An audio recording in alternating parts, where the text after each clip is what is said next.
Estamos ocultando tudo. Vocês me convidaram para falar sobre o Banestado e a CC5. Esta é a raiz de toda a ladruagem no Brasil. Foi como foi lavado o dinheiro das privatizações do Fernando Henrique lá atrás. Mas isso ninguém quer mexer. Eles dizem que isso tudo é uma suposição.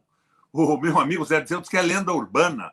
Lenda urbana foi o início do roubo do Brasil, narcotráfico, tráfico de armas e as comissões das privatizações na época do Fernando Henrique.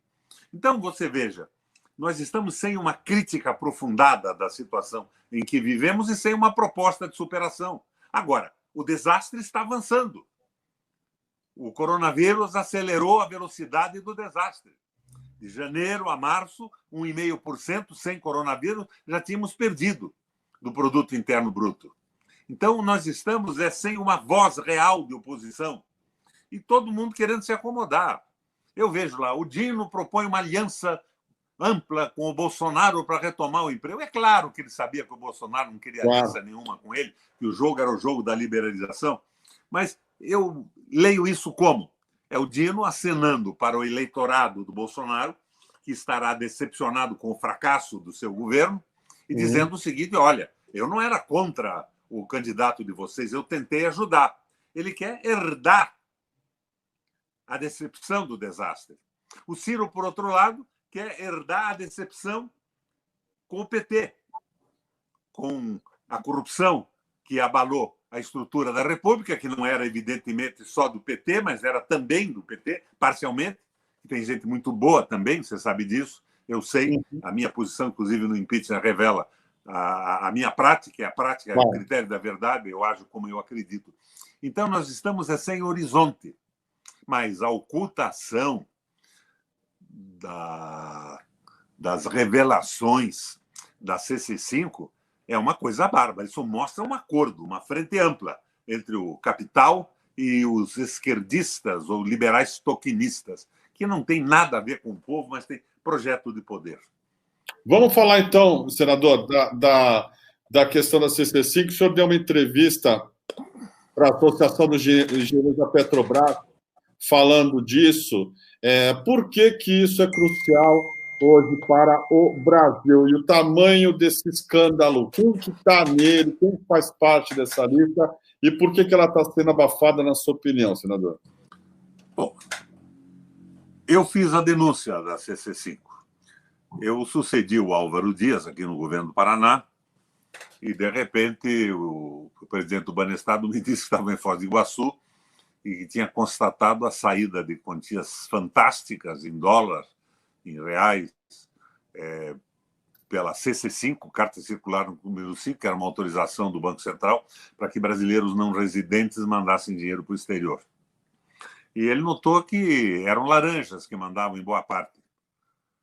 Até o dono da barraca de cachorro-quente, que trabalhava na frente do Banco do Estado, era um dos emissários de remetentes de dinheiro para o exterior.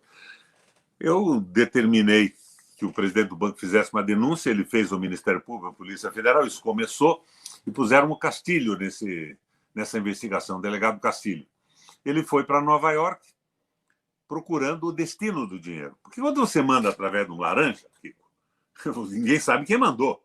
Mas esse dinheiro tem que ir para algum lugar. E quem recebeu o dinheiro lá revela quem é o laranja e qual é o tipo de negócio. Ele aprofundou isso, ele se valeu do artifício, convencendo o Ministério Público norte-americano, em Nova York, e a Polícia Federal, que esse dinheiro podia estar sendo enviado por terroristas para atos de terrorismo nos Estados Unidos. E eles foram atrás do destino. Mas quando ele estava para receber esse material, ele foi trazido de volta para o Brasil pelo Márcio Tomás Bastos, que, por sinal, tinha mandado o dinheiro para fora também, mas mandou em nome dele. Então, teríamos aí, quando muito, um crime fiscal. E ele, posteriormente, pagou o fisco o que devia. Pois muito bem. E determinaram que se investigasse aqui no Brasil quem eram os doleiros que estavam esperando isso e quem eram os laranjas e não investigassem mais o destino. Ora, eu tenho uma convicção tão forte quanto as convicções do Deltan Dallagnol a respeito da corrupção no Brasil, de que esse CC5 serviu para mandar para fora as comissões da canalha que viabilizou a privatização do país no governo do Fernando Henrique Cardoso. E, além disso, narcotráfico, tráfico de armas, superfaturamento de obras públicas nos municípios, essa prática corrupta que tomou conta da política do Brasil. Então, eles conseguiram bloquear isso. E, naquele mesmo período, o Fernando Henrique assinou o Consenso de Washington. Então, se fez uma frente ampla e um acordo no Brasil. Não se acusa mais o Fernando Henrique. Lembra do Intercept que revelou o diálogo do Moro com os promotores? Não vão mexer no Fernando Henrique. Não mexam. Não vamos melindrar o nosso... Pelo amor de Deus. Então, era um grande jogo para ocultar esse processo de privatização do país, que era do interesse geopolítico dos Estados Unidos. Agora, como esses crimes não prescreveram, porque esse dinheiro só prescreveria quando ele fosse encontrado, eles estão desesperados e não querem revelar esse processo. E a outra coisa maluca são os tais dados da Odebrecht, que estavam na Suíça, naquela operação de corrupção no mundo. A Lava Jato utilizou esses dados como quis, acusou quem quis. Eu não vou dizer para você que não tinha corrupto na esquerda brasileira. Tinha o suficiente para me colocar na oposição à política do Meirelles, do Joaquim Levy, dessa gente toda, enquanto senador do Paraná, pelo Paraná. Mas não há dúvida alguma que eles fizeram o acordão e que esses documentos da Odebrecht na Suíça, se comparados com os documentos da Odebrecht usados pelos procuradores da Lava Jato e pelo Moro, vão mostrar, eu acreditei em convicção nisso também, que eles acusaram quem quiseram. O interesse era este, era entregar o Brasil ao liberalismo, tirar os direitos dos trabalhadores, aposentadoria e tudo mais, vender empresas públicas e nos transformar numa potência de segunda categoria, uma espécie de Estado associado aos Estados Unidos. E é isso que se evita hoje. O Lula, no dia 9 do mês passado, pediu esses documentos na Suíça. Agora, por que só no dia 9 do mês passado? Então, dizem alguns apedeutas da nossa esquerda brasileira, não, mas o Supremo já liberou os documentos da Odebrecht para o Lula. Os documentos que a Lava Jato juntou no processo do Lula. Eu quero ver os originais.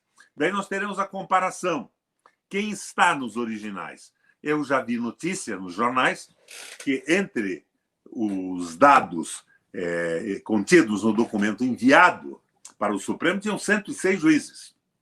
Vi isso no Jornal do Brasil, no Estadão, na Folha. Até o Rômulo Maia andou publicando essas notícias antigas.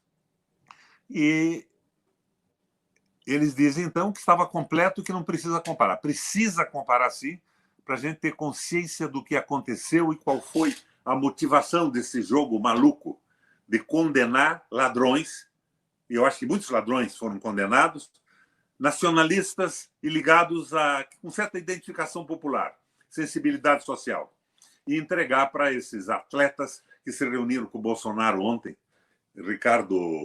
Rodrigo Maia, Alcolumbre, Guedes e tal, para dizer que não vão mexer no teto de gasto e só vão gastar muito bem. Ou seja, vão gastar com a mídia que faz a propaganda do liberalismo econômico. E nesse pacote aí, a Globo e tudo isso, bate no Bolsonaro e elogia o Guedes. Nós estamos na mão dos golpistas, os nacionais. E essa burguesia brasileira não percebeu ainda que ela vai ser golpeada junto. Há uma permissão para a venda de terras no Brasil, para fundos de pensão e capital estrangeiro. Daqui a pouco nós seremos todos uma espécie de semi-escravizados, das plantations, como existia na África na época que a Inglaterra entrou lá.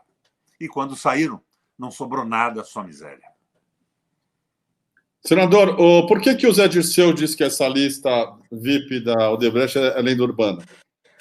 Eu acho que é uma pergunta que devia ser feita diretamente ao Zé Dirceu, não a mim.